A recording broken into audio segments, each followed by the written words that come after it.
Paz y bendiciones a todos.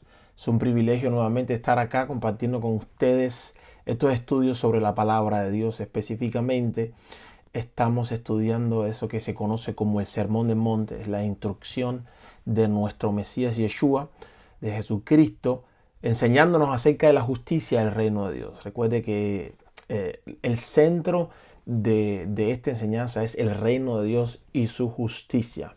Antes de entrar en materia, quiero pedirle que nos apoye en oración, por favor, porque un pequeño equipo de nuestro ministerio Generation Life, en cooperación con nuestra iglesia cristiana hispanohablante de acá de Bethla, si Dios nos lo permite, queremos ir al segundo país más poblado del mundo. Allá tenemos un ministerio que tenemos una cooperación y hace 4 años que no hemos podido ir. Gracias a Dios hay una puerta abierta ahora en este país. La persecución está cada vez más férrea. Queremos ir allí, apoyar a nuestros hermanos, a llevarle la poderosa palabra de Dios para que se sostenga en este tiempo y para que con nuestra presencia, con vuestras oraciones, ellos puedan comprobar que Dios está a cargo de ellos y que tiene a sus hermanos y hermanas alrededor del mundo entero atendiendo y participando de alguna manera en su situación. Usted puede apoyarnos orando por nosotros, usted puede apoyarnos, esta vez no puede apoyar yendo juntamente con nosotros porque nos pidieron que no fuésemos un equipo grande. Y usted puede apoyarnos también con sus ofrendas. Específicamente, ore porque estamos necesitando un milagro financiero después de la pandemia que azotó el mundo entero con este coronavirus. Las cosas han aumentado exponencialmente de precio y por más del doble de lo que fuimos hace 4 años es lo que se necesita para ir ahora. Pero estamos confiando en Dios y siga orando porque cuando regresemos, si Dios así nos lo permite, estaremos acá dando impresiones y testimonios de lo que Dios estará haciendo, y si tú intercedes por nosotros, pues serás parte de lo que está pasando. Sin más, vamos a materia hoy en Mateo capítulo 7, a partir del versículo 7 hasta el versículo 12. Vamos a estar hoy aquí hablando acerca de la oración. El tema acá es la oración.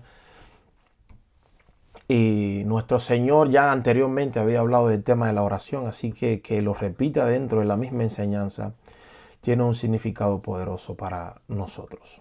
Pidan y se les dará, busquen y encontrarán, llamen y se les abrirá. Porque todo el que pide recibe, y el que busca encuentra, y al que llama se le abre. ¿Quién de ustedes, si su hijo le pide pan, le da una piedra? O si le pide un pescado, le da una serpiente?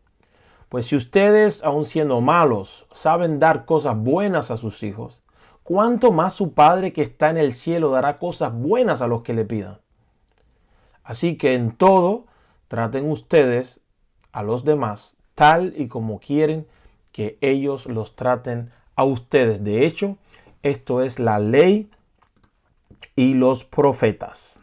Lo primero que podemos descubrir aquí es que el Señor está inyectando fe a nuestra oración con 3 verbos en modo imperativo. Esto significa de la manera en que se expresa un mandamiento.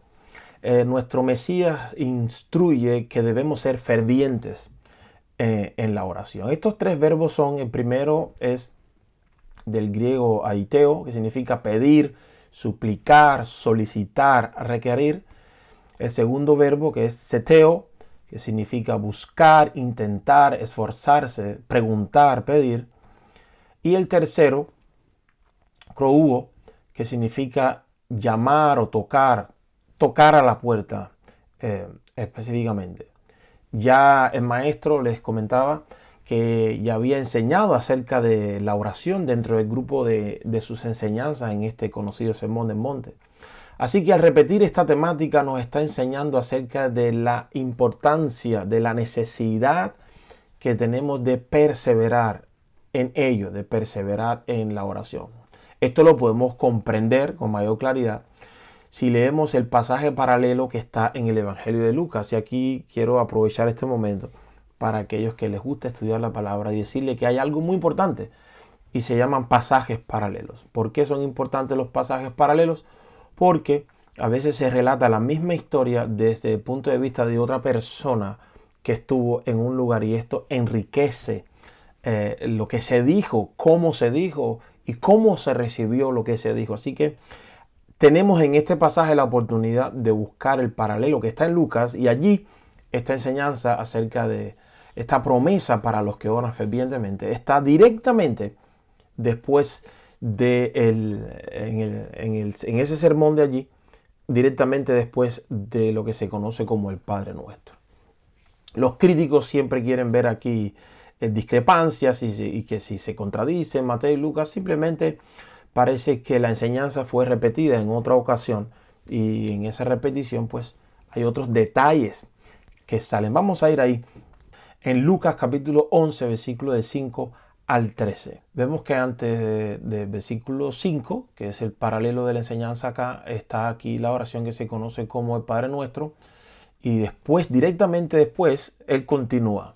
Supongamos, continuó, que uno de ustedes tiene un amigo y a medianoche va y le dice: amigo, préstame 3 panes, pues se me ha presentado un amigo recién llegado de viaje y no tengo nada que ofrecerle. Y el que está dentro le contesta: no me molestes, ya está cerrada la puerta y mis hijos y yo estamos acostados. No puedo levantarme a darte nada. Les digo que, aunque no se levante a darle pan por ser amigo suyo, sí se levantará por su impertinencia y le dará cuanto necesite.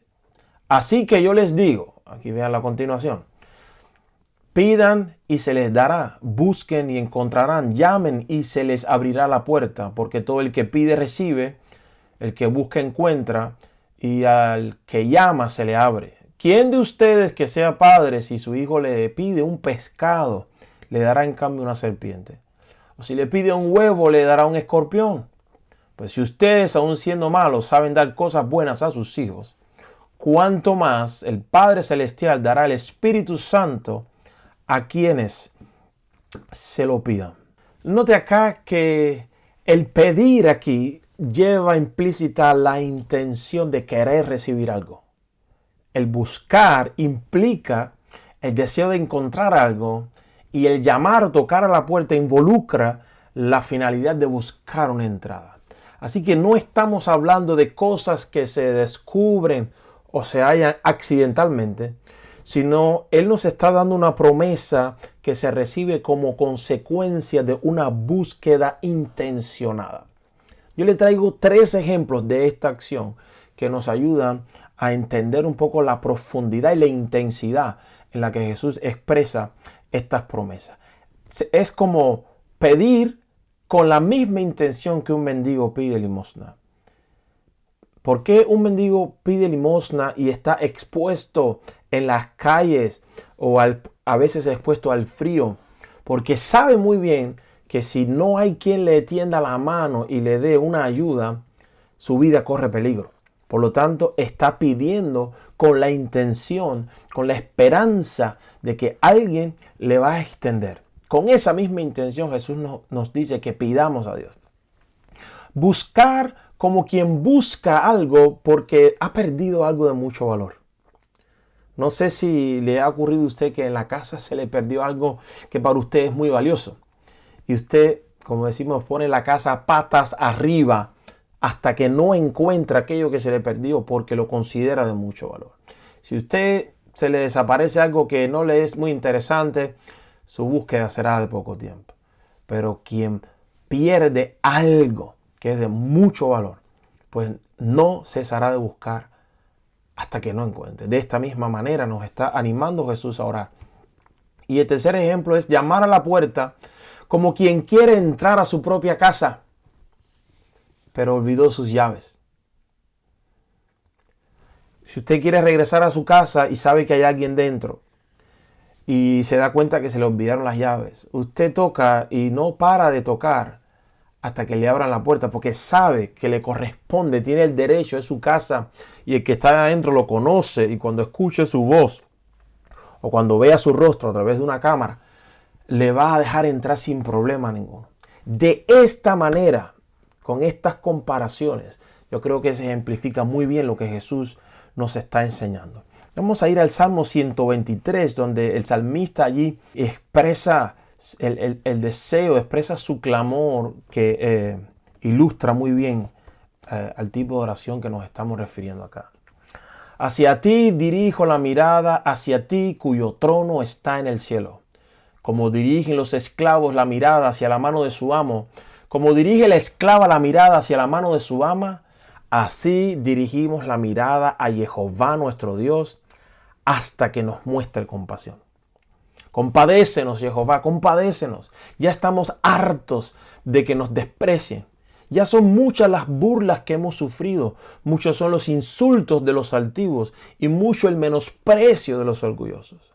El salmista aquí clamaba diciendo, así como un esclavo o una esclava miran la mano de su amo esperando que le sea favorable, así clamamos a ti hasta que nos respondas. De este tipo de oración estamos hablando hoy acá. Para ayudarnos a entender la profundidad y la certeza de esta promesa, el Señor usa el ejemplo o una comparación con un padre terrenal. Ahí en Mateo 7, donde leímos los versículos del 9 al 11, dicen, ¿quién de ustedes si su hijo le pide pan, le da una piedra? Si le pide un pescado, le dará una serpiente. Pues si ustedes, aun siendo malos, saben dar cosas buenas a sus hijos, ¿cuánto más su Padre que está en el cielo dará cosas buenas a los que les pidan?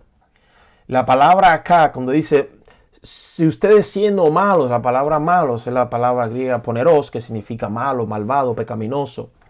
Y la comparación de Cristo es el ejemplo de la paternidad en un contexto doméstico. Y esto es muy importante porque hace de la enseñanza algo efectivo. Él nos enseñó que oremos a Dios como nuestro Padre, Padre nuestro que estás en los cielos. Él nos enseñó que orásemos conscientes de que Él está mirando lo que hacemos en lo secreto y se ha comprometido a recompensarnos en público. Al compararlo con nuestra humana paternidad, a pesar de que portamos una naturaleza desfavorable, a pesar de que nuestra naturaleza está dañada, a pesar de que el egoísmo y el capricho a veces nos consume, el sentimiento de paternidad en el ser humano no se ha extinguido y siempre nos moverá a favorecer a nuestros hijos. Un poquito más profundo es el asunto si entendemos que la idea acá se refiere a un niño pequeño. No es a cualquier edad que él está poniendo el ejemplo del hijo, sino le está poniendo el ejemplo de un niño pequeño que le está rogando a su padre por algo. El término griego aquí, que es teknion, era propio de las nodrizas, por ejemplo, en aquel tiempo, que atendían a los niños pequeños, y siempre se usa en la Biblia en pasajes paralelos, aunque no se habla de niños específicamente, sino se usa como una metáfora, pero siempre se usa en contextos de cariño, de afinidad, de un afecto bien profundo. Así que el ejemplo acá que entendieron sus oyentes claramente es, ¿acaso un padre, por muy malo que sea en su naturaleza, le dará una piedra a su hijo pequeño que viene buscando pan para alimentarse? Usted conoce que hay algunas piedras lisas que son semejantes a algunos tipos de panes, sobre todo en esta cultura oriental, la manera en que hacen el pan. Y la pregunta es esta, ¿acaso le darás una piedra, aunque tú eres malo y viene tu hijo pequeño en busca de alimento y te pide pan, tú le darás una piedra? ¿Le harás esa maldad a tu hijo? ¿O le dará a alguno de ustedes una serpiente que pueda matar a su hijo mientras el pequeño viene buscando pescado para calmar el hambre y así poder vivir? A estas preguntas retóricas las respuestas son negativas, evidentemente. Y este es el ejemplo y lo hace bien profundo. Por eso puede decir, ¿cuánto más nuestro Padre, que es compasivo, misericordioso, bondadoso, que no siempre está airado, sino que su mayor deleite es amar, cuánto más no le dará a ustedes cosas buenas? Donde en Lucas se registra que habla del Espíritu Santo. ¿Cuánto más no le dará cosas buenas si ustedes piden con esta intención? Si ustedes buscan con esta intención, si ustedes llaman a su puerta con esta intención. Otra cosa que inyecta estos versículos, este pasaje a nuestra oración es amor. ¿De qué manera lo hace? Terminando con esta frase, en este versículo, el versículo 12. Así que en todo traten ustedes a los demás tal y como quieren que ellos los traten ustedes. De hecho, esto es la ley y los profetas. Este versículo se introduce con la frase así que, como tiene la nueva versión internacional. Vamos a comparar en unos segundos un par de versiones. Pero lo importante es que esta instrucción donde dice traten ustedes a los demás está usada de la misma forma imperativa, es decir, en forma de mandamiento, con la que dijo pidan, busquen y toquen a la puerta. De forma imperativa está diciendo así que traten a los demás como les gustaría a ustedes que los traten. Esta instrucción, les decía que algunas traducciones como la Reina Valera, Nueva Versión Internacional, tienen así que, la Dios habla hoy, la traducción Dios habla hoy tiene así pues, y la Biblia de las Américas tiene por eso, y estas tres frases describen una conjunción griega que es la conjunción on, que significa entonces, ahora, por eso, así que pues, todas estas traducciones son posibles dependiendo del contexto. Lo interesante acá, permítame compartir algo un poco técnico acá. Esta conjunción griega acá se utiliza, por ejemplo, para seguir un tema que fue interrumpido. Yo le pongo una cita aquí en 1 Corintios 8:4, no vamos a ir ahí ahora, te la dejo a tarea si quieres comprobar que es cierto lo que te estoy diciendo, que de hecho sería una actitud noble como los creyentes en Berea, o puede ser usada para indicar un cambio a algo nuevo, es decir, se está hablando de una cosa y vas a cambiar a otro tema, se puede usar esta conjunción como está en el ejemplo de Juan 3:25. Y también puede ser usada, de hecho tiene más uso, solamente puse 3 acá, puede ser usada también para introducir el resultado de algo que ya se ha mencionado, es decir, la consecuencia lógica o la consecuencia natural de lo que acabo de decirle es esta. El ejemplo está en Mateo 5:48. En el caso de acá, de este pasaje que tenemos en Mateo 7, el uso de esta conjunción no es del todo claro. Esta frase, que es conocida como la regla de oro, uno se pregunta aquí entonces en Mateo 7, ¿es el regreso al tema que se trató con anterioridad? Por ejemplo, sabe que estaban hablando de no juzgar, y si no he visto el estudio, acá recuerda que en el canal tenemos el estudio también de todo lo que va hasta ahora, hasta Mateo 7, del Sermón del Monte, está acá y lo recomiendo. Ese regreso a ese tema que estaba hablando de no juzguen a los demás y después cambió, pidan, reciban y ahora regresa al tema, o es la consecuencia directa de haber experimentado la bondad de Dios como resultado de nuestra oración y por eso esa bondad experimentada debería movernos de manera natural a ser buenos con otros porque hemos recibido la bondad de Dios mientras estamos pidiendo intensamente. Perdóname si fue un poco técnico acá. Si no quedó claro, pues escriba su comentario, escriba su pregunta y ahí estaremos a su disposición. Para comprender un poco, o por lo menos tratar de acercarnos lo mayor posible a la intención original con la que Jesús dio estas palabras aquí en Mateo, vamos a usar el ejemplo o la forma de estudio que le comenté al principio, que es los pasajes paralelos. Vamos a buscar en Lucas capítulo 6 el pasaje paralelo donde también se habla de la regla de oro. Vamos a ver en qué contexto fue expresado y ver si podemos acercarnos un poco a la intención con la que el maestro usó esta palabra. En Lucas capítulo 6, vamos a ir ahí juntos, a partir del versículo 27. Pero a ustedes que me escuchan les digo, amen a sus enemigos, hagan bien a quienes los odian, bendigan a quienes los maldicen, oren por quienes los maltratan. Si alguien te pega en una mejilla, vuélvele también la otra. Si alguien te quita la camisa, no le impidas que se lleve también la capa.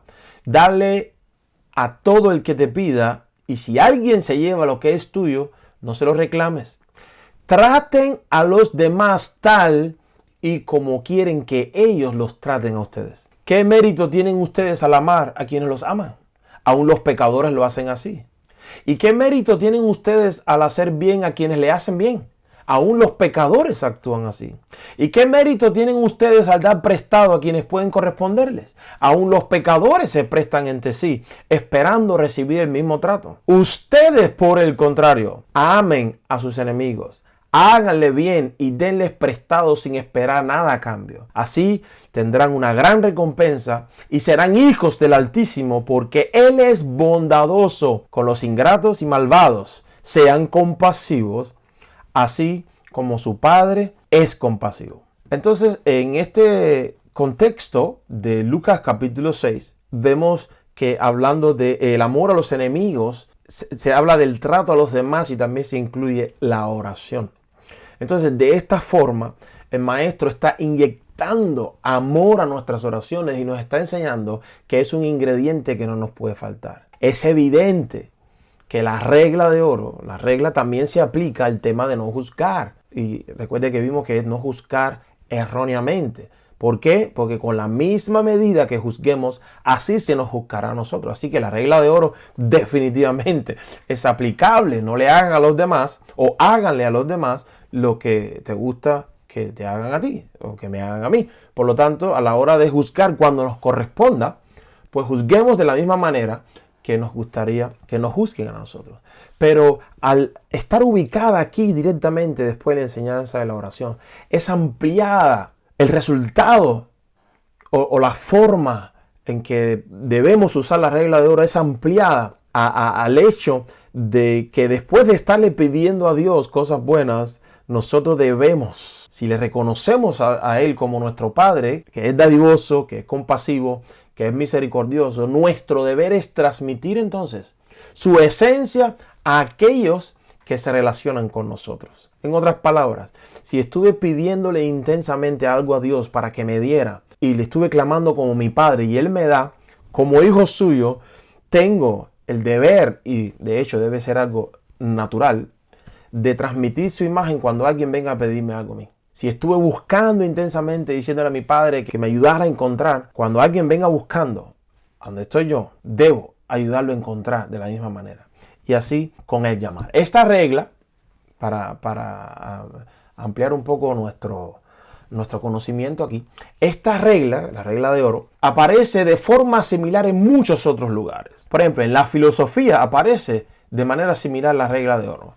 Al pensador chino Confucio, quien vivió aproximadamente entre 551 hasta 479 a.C., se le acredita haber dicho la siguiente frase: no hagas a otros lo que no quieras que te hagan. Y los estoicos, que era otro grupo de filósofos griegos, no chinos, tenían una máxima, es decir, un principio casi idéntico a la manera en que Confucio lo expresó, o se le atribuye a que Confucio lo expresó. En los libros apócrifos, usted sabe que son aquellos que no fueron incluidos en el canon por diferentes situaciones, no quiero complicarme acá. Pero en el libro de Tobías, capítulo 4, versículo 15, las traducciones de la Dios habla hoy, la Biblia Dios habla hoy, tienen los libros apócrifos incluidos. Y dice en el capítulo 4, versículo 15, lo que no quieras que te hagan, no se lo hagas a los demás. Y también está incluido en la literatura judía, en un libro que se llama el Talmud, no sé si lo has escuchado. Se le atribuye al rabino Hillel en el tratado de Talmud Shabbat 31a, que se los quiero mostrar a ustedes acá, porque estamos en este tiempo donde usted puede encontrar mucha información en la internet y quiero que lo vea con sus propios ojos. Yo tengo esto acá en inglés, pero se lo voy a traducir aquí, tratado Shabbat 31a. Dice, hay otro incidente en que se estaba involucrado un gentil quien vino delante de Shammai. Shammai era uno de los rabinos más importantes en su época, antes de Cristo. Shammai, vino un gentil a Shammai y le dijo, conviérteme, es decir, al judaísmo, con la condición de que tienes que enseñarme toda la Torá mientras estoy parado sobre un solo pie. Shammai lo empujó y le dio con esto, the builder's cubit in his hand, es una vara de medida que usaba un constructor. Con una vara le dio varazo. Porque dijo, tú no quieres ser judío, nada, no me malgastes mi tiempo. El mismo gentil fue entonces delante de Hillel, este es el otro rabino. Y dice que Hillel logró convertirlo diciéndole la siguiente frase: lo que para ti es detestable u odiable, no se lo hagas a otros. En esto está resumido toda la Torá. El resto son comentarios. Ve y estúdialos. Y es profundo. ¿Por qué? Porque Hillel, un rabino que vivió antes de Cristo, aunque el Talmud fue escrito después de Cristo, cuenta la historia de que usó la frase: esto es todo el contenido de la Torá. ¿Qué dijo nuestro Señor Jesucristo? Que en esto se resume la ley y los profetas. Aunque todos estos ejemplos fueron muy similares a las palabras de Jesús, todos fueron expresados en forma negativa, es decir, no hagas a los demás. Es decir, te puede dejar de manera pasiva esa instrucción. Pero lo que dijo nuestro Mesías nos desafía a la acción, nos desafía a tomar iniciativa diciendo, hagan a los demás, nos está ordenando de forma imperativa, este es el llamado vuestro, hagan a los demás.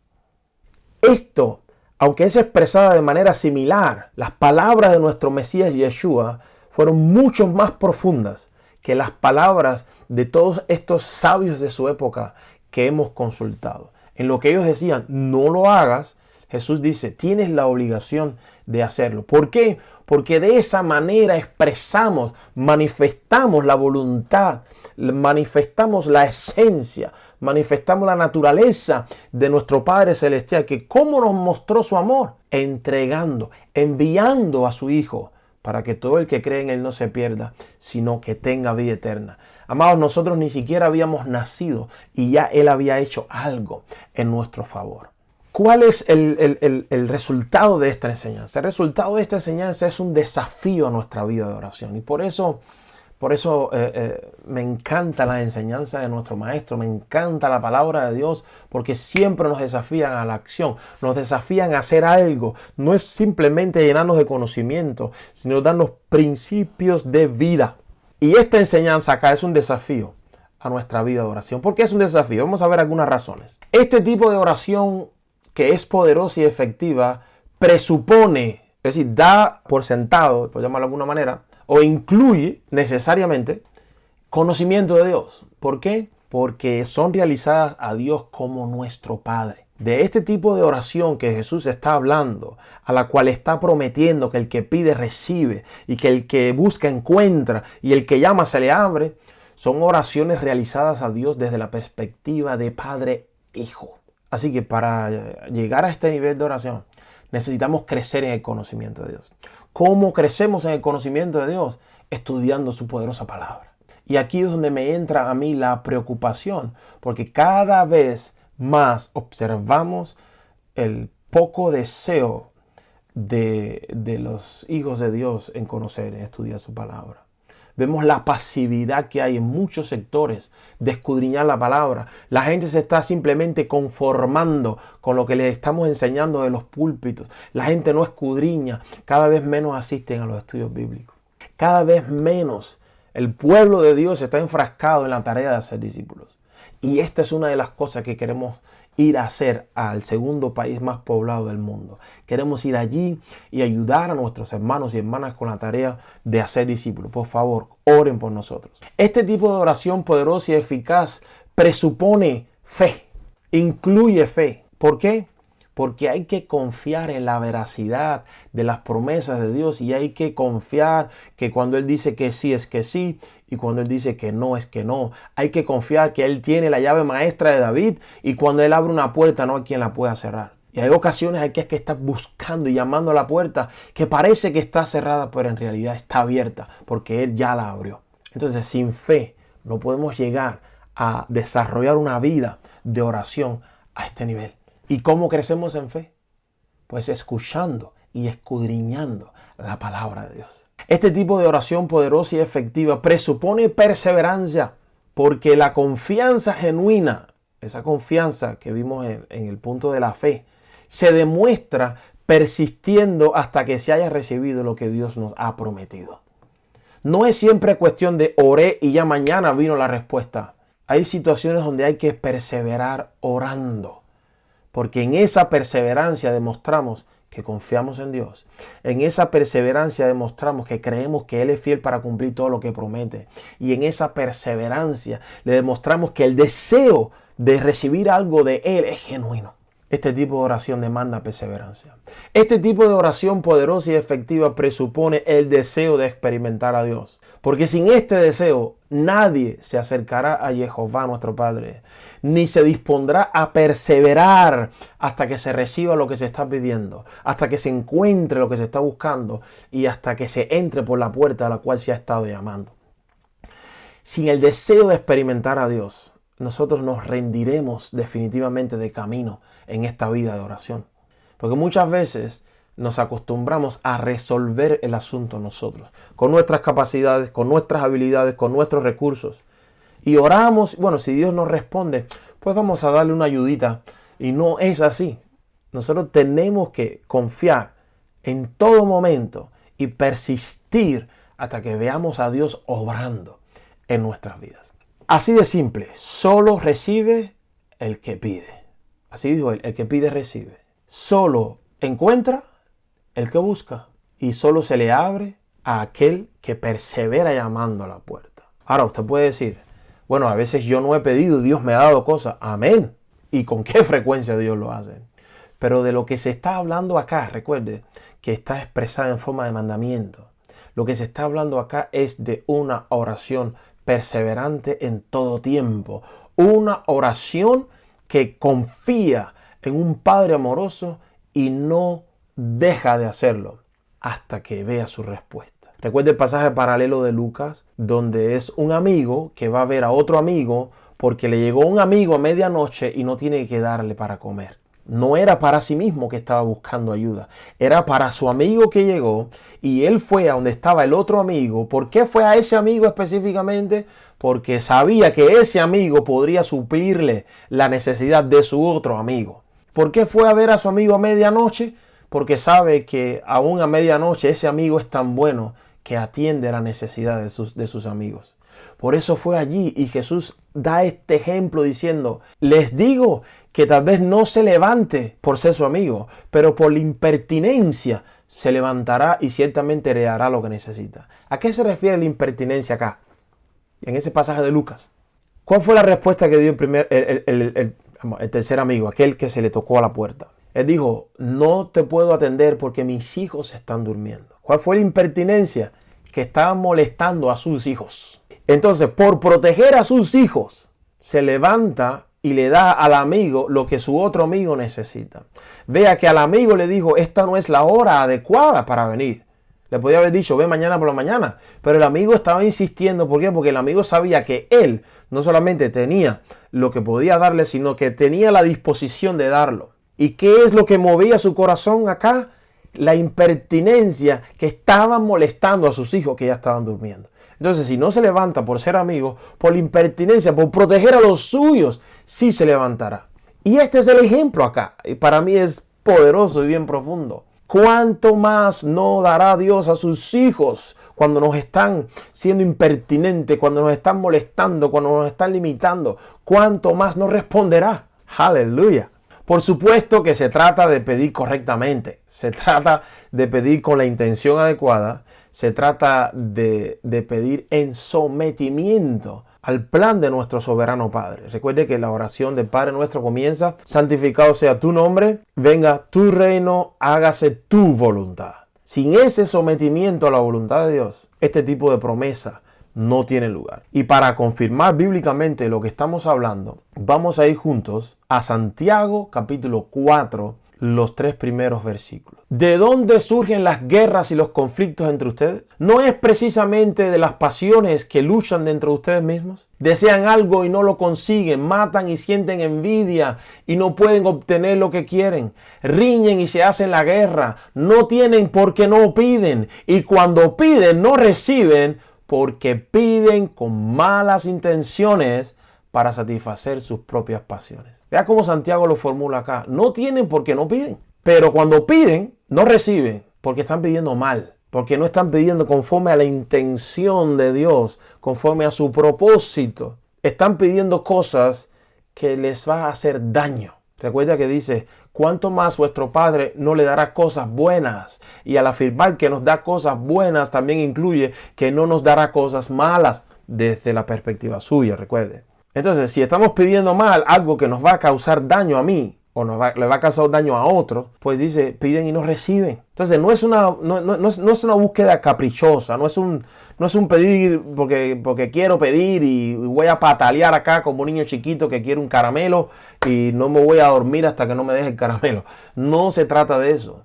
Se trata de si tú pides conforme al plan de tu Padre al cual te has sometido. Si tú pides desde la perspectiva de hijo, vas a recibir. ¿Por qué? Si el egoísmo humano puede ser vencido por la súplica perseverante de un hijo pequeño o por la petición insistente de un amigo, conforme a estos dos ejemplos que vimos en Mateo y Lucas, ¿cuánto más no se inclinará el corazón de nuestro misericordioso y generoso Padre Celestial si clamamos a Él con la intención correcta? Por eso esto es un desafío, amado. Mire cómo Juan lo expone en su primera carta, capítulo 5, versículos 14 y 15. Esta es la confianza que tenemos al acercarnos a Dios, que si pedimos conforme a su voluntad, Él nos oye. Y si sabemos que Dios oye todas nuestras oraciones, podemos estar seguros de que ya tenemos lo que le hemos pedido. ¿Cuánto dicen amén a esto? Por favor. Pero vea la clave aquí. Esta es la confianza que tenemos. ¿Y de dónde nace esta confianza? Que si pedimos conforme a su voluntad, Él nos oye siempre. Siempre nos oye. Y si sabemos que oye todas nuestras oraciones, entonces ya podemos darle gracias. Aleluya. Ya podemos darles gracias porque vamos a recibir lo que le estamos pidiendo. Completamente en línea con lo que nuestro Señor Jesús enseñó. Y el último consejo que te quiero dar hoy en este estudio. Debemos hacer de la justicia del reino de Dios nuestra norma de vida, nuestra norma de fe y conducta. Recuerda que el centro de toda esta enseñanza es el reino de Dios y su justicia. Si nosotros hacemos de la justicia del reino de Dios nuestra norma de conducta, nos vamos a mover definitivamente en este nivel de oración, donde cuando pedimos, se nos da. Donde cuando buscamos, encontraremos, y cuando llamemos a las puertas, se nos abrirán. Esta es la forma en la que sin duda alguna experimentaremos todo lo que nos pertenece como hijos del Dios Altísimo. El último pasaje que vamos a leer está en Santiago capítulo 5, versículos del 13 al 20. ¿Está afligido alguno entre ustedes? Que ore. ¿Está alguno de buen ánimo? Que cante alabanzas. ¿Está enfermo alguno de ustedes? Haga llamar a los ancianos de la iglesia para que oren por él y lo unjan con aceite en el nombre del Señor. La oración de fe sanará al enfermo y el Señor lo levantará. Y si ha pecado, su pecado se le perdonará. Por eso, confiésense unos a otros sus pecados y oren unos por otros para que sean sanados. La oración del justo es poderosa y eficaz. Esta traducción de la Nueva Versión Internacional me gusta como plasma este versículo. Es más conocida, por ejemplo, la Reina Valera actualizada dice: la ferviente oración del justo, obrando eficazmente, puede mucho. La Reina Valera del 60 dice acá: la oración eficaz del justo puede mucho. La Biblia de las Américas dice: la oración eficaz del justo puede lograr mucho. La traducción Dios habla hoy dice: la oración fervorosa del justo tiene mucho poder. Ya que estamos acá, vamos a ver también la traducción al español de la Peshitta aramea. Dice: porque es grande el poder de la oración que un justo hace. Aleluya. La oración del justo es poderosa y eficaz. Y si nosotros hacemos de la justicia del reino de los cielos, si nosotros hacemos de esa justicia nuestra norma de vida, de fe y de conducta, pues llevaremos una vida de oración en esta dimensión. Amados, qué promesa, qué bendición, qué cielo abierto el que tenemos los hijos de Jehová cuando clamamos a Él con este nivel de convicción, de confianza. ¿De dónde nace tal convicción? De la palabra de Dios. Por eso les animo a que nos acompañe aquí cada vez que estudiamos la palabra. Pero no espere a que pongamos algo acá. Dedique su vida, dedique su tiempo, priorice el estudiar la poderosa palabra de Dios, porque tiene poder para edificar tu vida, tiene poder para abrir tu horizonte de fe. Porque sin fe es imposible agradar a Dios, y el que se acerca a Él tiene que creer que existe, que hay Dios. Y continúa diciendo Hebreos 11:6, y que Él es galardonador de los que le buscan. La oración del justo es poderosa y eficaz. La oración del justo, cuando lo hace en fe, tiene un poder muy efectivo. Que el Señor nuestro Dios te bendiga y te guarde. Jehová haga resplandecer su rostro sobre ti y tenga de ti misericordia.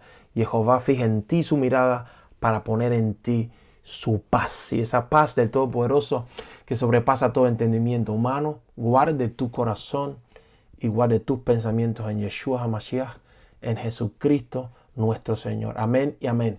Si te ha bendecido, no te olvides del like, comparte. Si no te has suscrito al canal, suscríbete para que no te pierdas nada, porque en mi corazón está compartir todo aquello que Dios me ha estado entregando. Gracias por acompañarnos. Shalom.